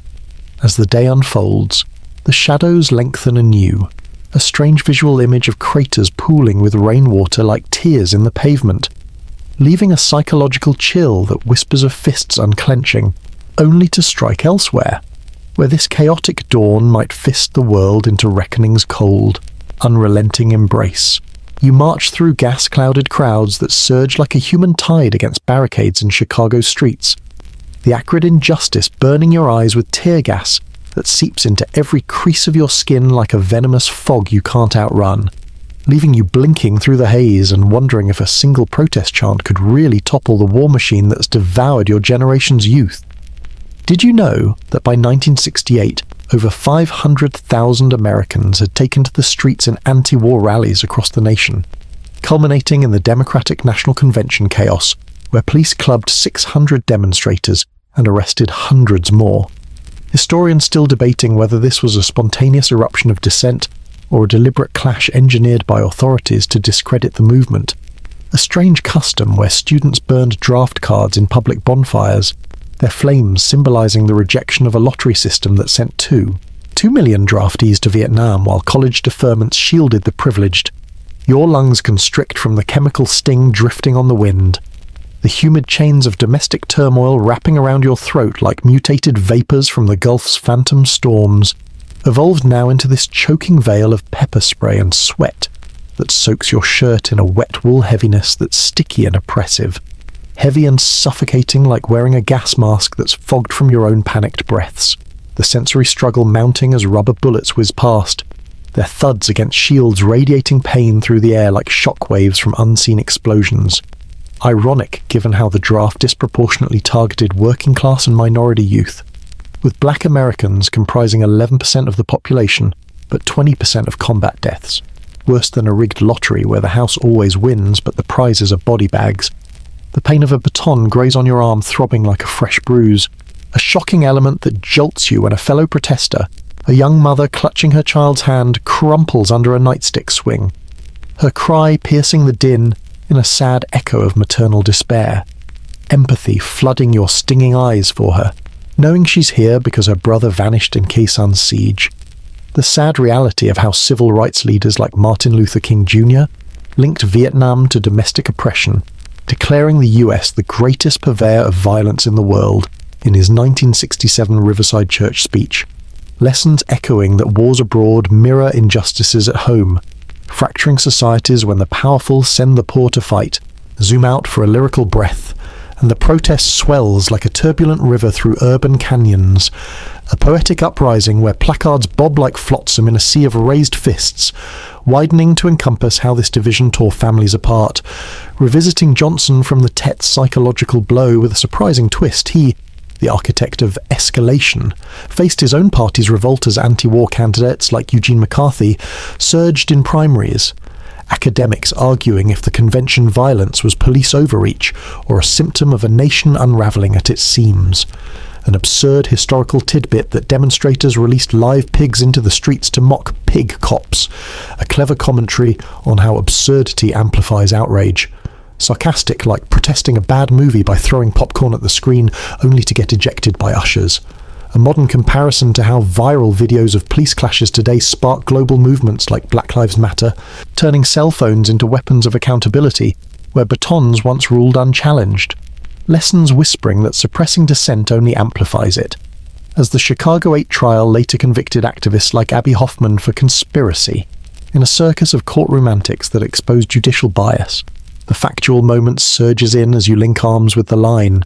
The acrid injustice on your skin mutating the scorching residue from napalm drops into this peppery burn laced with the metallic tang of blood from a split lip.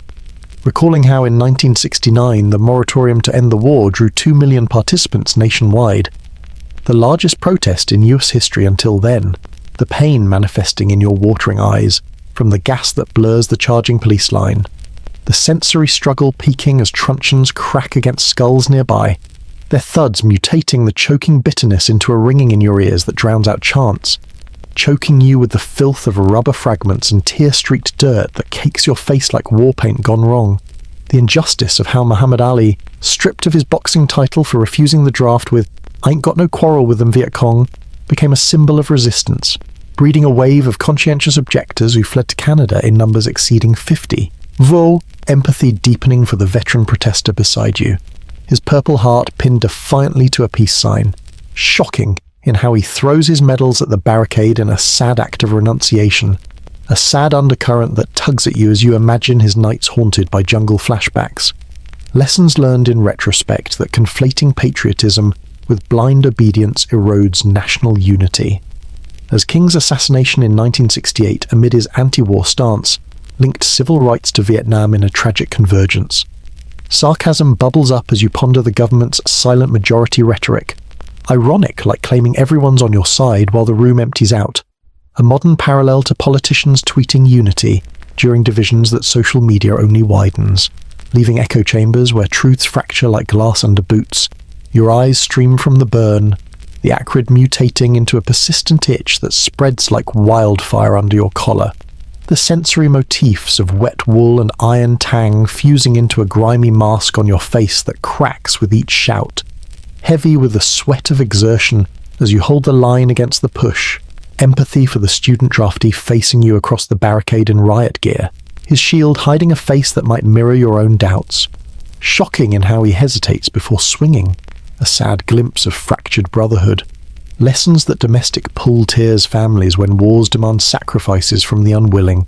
The crowd surges back, the injustice burning brighter as night falls, the pain of bruised ribs from a shove throbbing in rhythm with the chants. The sensory struggle evolving as gas clears only to be replaced by the metallic tang of blood from bitten tongues holding back screams, choking you with the filth of trampled signs and discarded gas masks littering the pavement like fallen soldiers. Empathy for the Kent State victims ahead in time, but here in Chicago's melee foreshadowing how protests turn deadly when authority fears losing control. Shocking in how cameras capture the violence, beaming it to living rooms where parents watch their children clubbed. A sad catalyst that tugs at you as you link arms tighter, lessons whispering that violence begets violence, cycling through generations unless broken by dialogue, sarcasm on the law and order slogans, ironic like preaching peace while swinging sticks, a modern comparison to online trolls demanding civility while spewing hate, leaving forums toxic with unresolved rage. Your vision clears as the line holds, the acrid burn fading to a dull throb, the fist of authority loosening under the weight of numbers, the injustice lingering like smoke in the air, the pain subsiding to aches that promise bruises tomorrow, the sensory motifs mutating as the wet wool dries to stiff crust under streetlights, heavy with the filth of spent tear gas canisters rolling like empty promises. As the night deepens, the crowds thin but the division widens, a strange visual image of blood-streaked banners waving like tattered flags of defiance, leaving a psychological chill that whispers of fractured souls mending in the shadows, where this gas-stung rage might forge unity from pain, or tear the homeland's fabric beyond repair.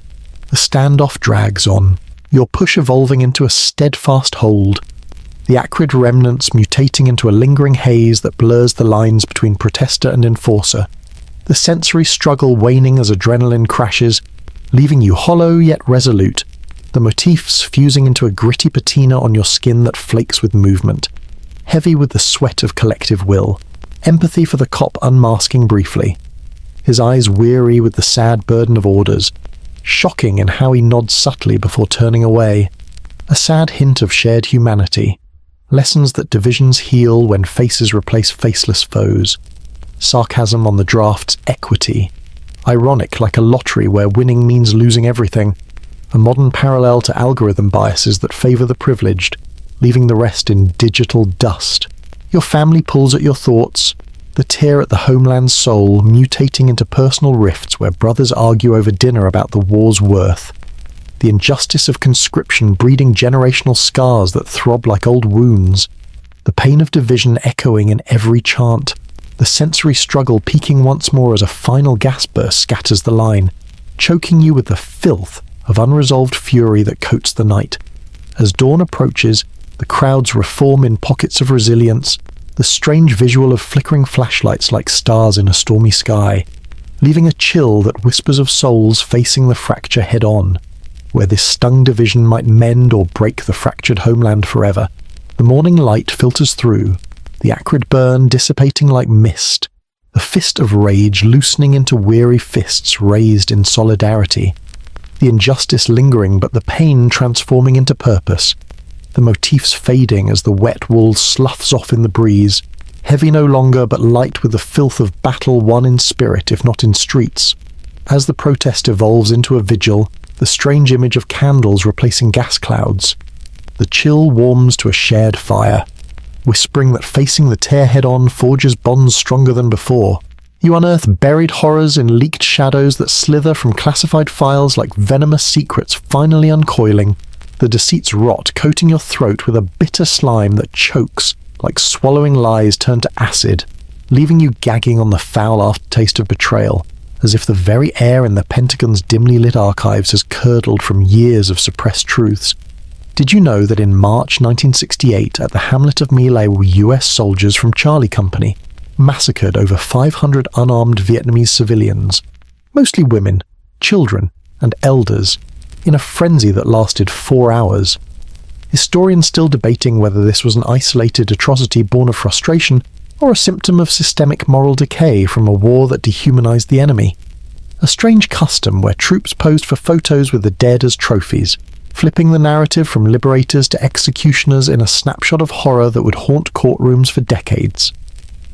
Your fingers tremble as you flip through the dog-eared pages of the Pentagon Papers, the humid chains of revelation wrapping around your neck like mutated restraints from the gas-clouded protests, evolved now into this clammy grip of whistleblower dread that squeezes tighter with each damning line. The sensory struggle mounting as dust from the documents irritates your eyes, turning them watery and red like they've witnessed too much blood, heavy and suffocating like poring over a family album only to find skeletons grinning back. Ironic, given how Daniel Ellsberg, a former analyst turned leaker, photocopied 7,000 pages in secret nights, risking treason to expose how 4 presidents from Truman to Johnson had misled the public about the war's winnability. Worse than discovering your partner's been texting an ex for years while swearing eternal loyalty, the pain of disillusionment radiating through your temples like a migraine from suppressed rage. A shocking element that jolts you when you read of Lieutenant William Calley's orders at My Lai to waste them all. His troops herding villagers into ditches for execution with M16 bursts that echoed like thunder in the rice paddies. Empathy flooding your constricted chest for the 22-year-old mother clutching her infant amid the slaughter, her final plea lost in the gunfire's roar. The sad reality of how survivors like Pham Thanh Kong hid under bodies for hours, feigning death while the world above burned. Lessons echoing that unchecked power corrupts absolutely when oversight vanishes in the fog of war. Zoom out for a lyrical breath, and the files sprawl like a tainted manuscript under harsh fluorescent lights. A poetic Pandora's box where ink bleeds secrets across yellowed pages, widening to encompass how this unveiling fractured trust. Revisiting McNamara from the body count briefings with a surprising twisty, the architect of escalation later confessed in his memoir in retrospect that the war was wrong, terribly wrong. His guilt a late mutation of the hubris that buried these horrors. Academics arguing if the leaks were heroic journalism or national security breaches that emboldened enemies. An absurd tidbit that Ellsberg hid the papers in a friend's freezer wrapped in foil to evade FBI raids. A clever commentary on how truth freezes in bureaucracy until thawed by courage, sarcastic like burying your diet cheat snacks in the veggie drawer, only to raid them at midnight. A modern comparison to WikiLeaks dumps today where whistleblowers like Snowden flood the net with classified floods, leaving governments scrambling to plug digital dams while the damage cascades. A factual moment seeps in as you trace a finger over a declassified memo. The deceits rot on your throat, mutating the choking bitterness from Tet's blasts into this dry parchment dust that scratches like swallowed glass. Recalling how the New York Times published the papers in 1971 despite Nixon's injunctions. Revealing how Eisenhower ignored Geneva's election mandates. Knowing Ho would win 80%, the pain manifesting in your furrowed brow as you absorb the scale Truman's covert aid to the French, Kennedy's secret coups, Johnson's Tonkin lies, all layered deceptions that cost 58,000 American lives. The sensory struggle peaking as the room's stale air presses in, mutating the wet wool residue into a papery itch under your collar from handling the brittle sheets. Choking you with the injustice of how these revelations sparked Watergate's paranoia. Nixon forming plumbers to plug leaks that ultimately sank his presidency. Empathy deepens for the Vietnamese villagers unnamed in the reports. Their mass graves footnotes in strategic analyses, shocking in how Seymour Hersh's 1969 exposé on My Lai detailed babies bayoneted and women raped before execution. A sad undercurrent that tugs at you as you imagine the lone helicopter pilot Hugh Thompson landing amid the carnage to confront his own troops, threatening to fire on them to save survivors. Lessons learned in retrospect that moral courage shines brightest in darkness, as his actions earned a soldier's medal years later amid cover-up attempts. Sarcasm bubbles up as you ponder the government's national security claims to suppress the truth. Ironic, like hiding a bad report card from parents while failing every class. A modern parallel to corporate NDAs silencing whistleblowers on scandals that later explode in class action suits, leaving executives buried in lawsuits. Your throat clears slightly as the dust settles, the rot easing into a lingering dryness, the chains loosening but leaving welts of awareness, the sensory motifs of wet wool and iron tang fusing into a faint metallic aftertaste from biting your lip in frustration. Heavy no longer but sharp with the filth of unearthed lies. Empathy for Ellsberg, hounded by break-ins and smears, shocking in how he evaded arrest by couch-surfing with copies in tow. A sad nomad of truth. Lessons that transparency heals wounds, secrets fester. As the shadows lengthen across the pages, the buried horrors seem to stir like restless spirits. A strange visual image of ink stains blooming like blood on white paper, leaving a psychological chill that whispers of national wounds yet to scar, where this bitter unveiling might rot the foundations or coat the throat of a generation with the acid of accountability. The files close with a soft thud, the rot lingering like an unwelcome guest, the injustice fading but the pain persisting in quiet echoes, the sensory struggle waning to a dull throb, choking you no more but leaving a residue that mutates with time. As light dims, the shadows deepen, a strange visual of flickering desk lamp casting ghostly figures on the wall, the chill whispering of deceits that fester still, where this unveiling's bitterness might unveil more horrors or swallow the light in its rotten maw. Hey guys!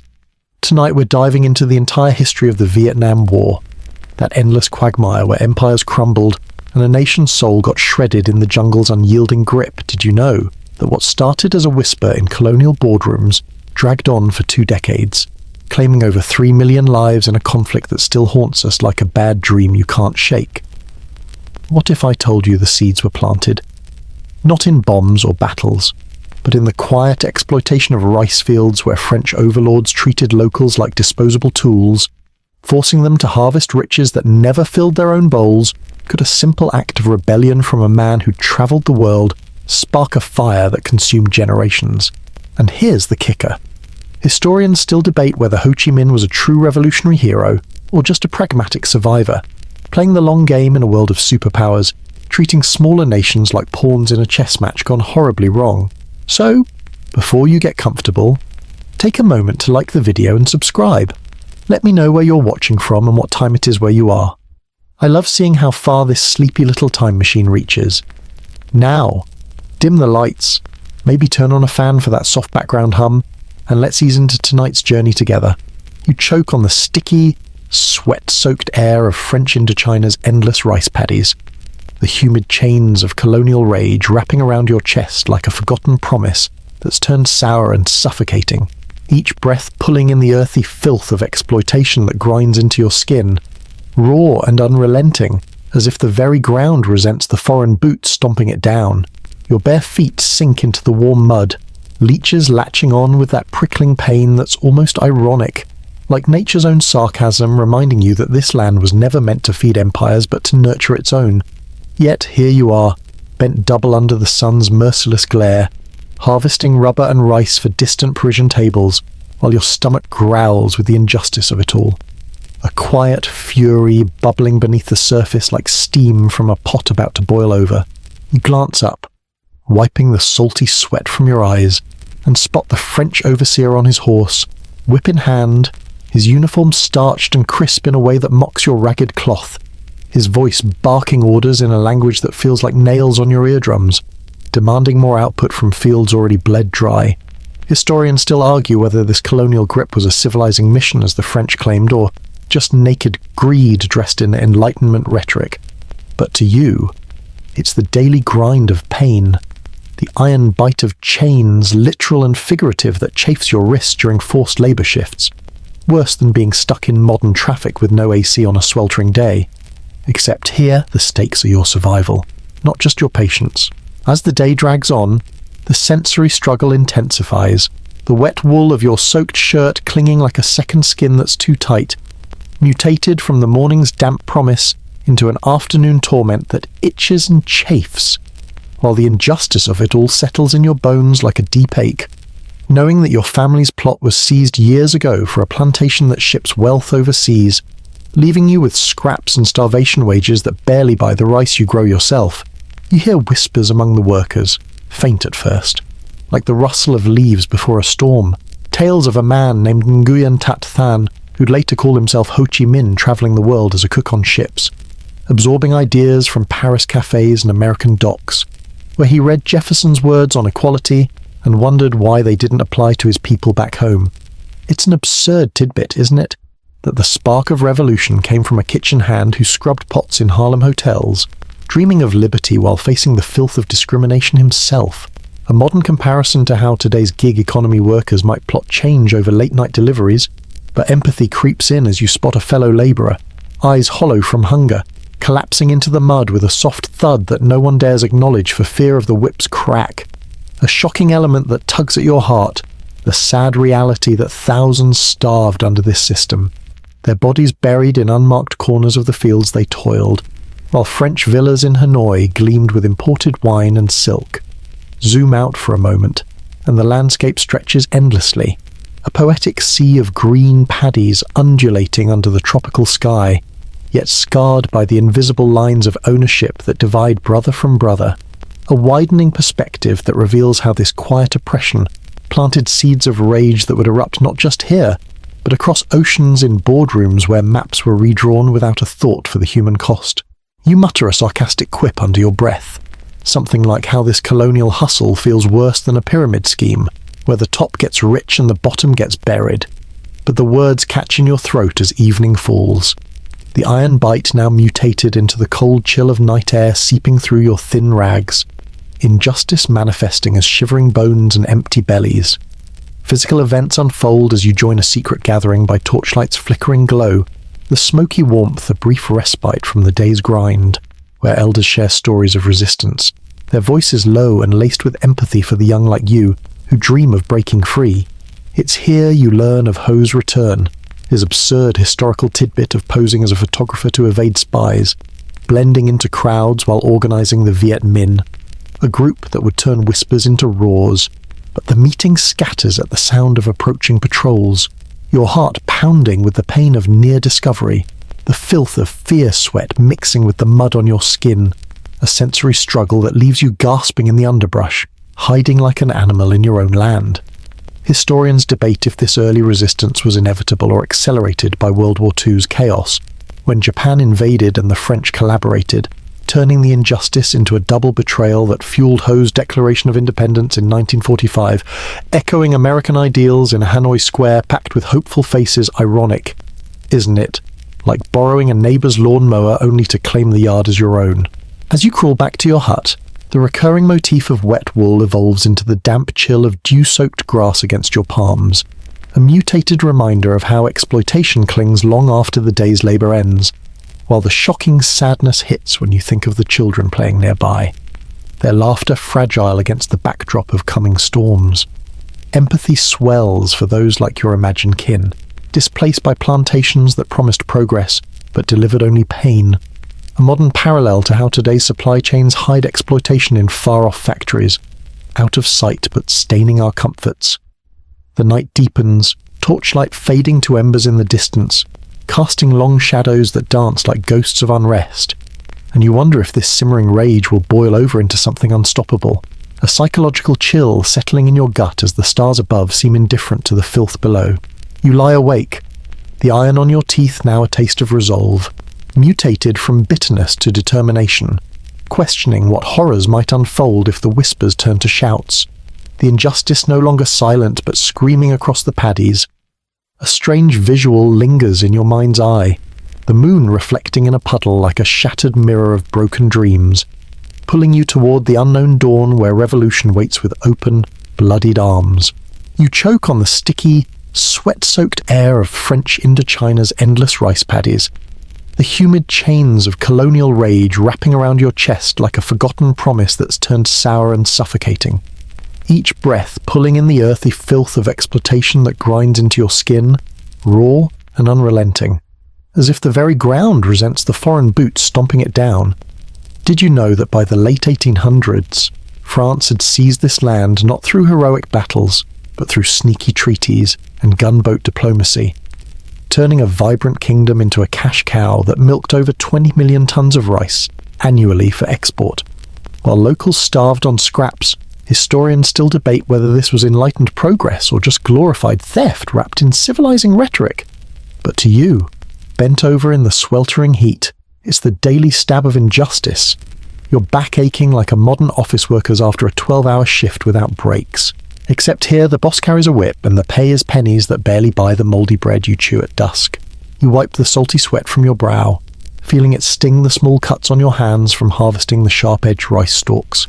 A sensory struggle that mutates the wet wool of your ragged shirt into a clinging second skin, heavy and itching like an unwanted hug from a clingy ex, while the sun beats down with ironic cruelty, as if mocking how this fertile delta, once a cradle of ancient empires, now feeds Parisian cafes with croissants made from your stolen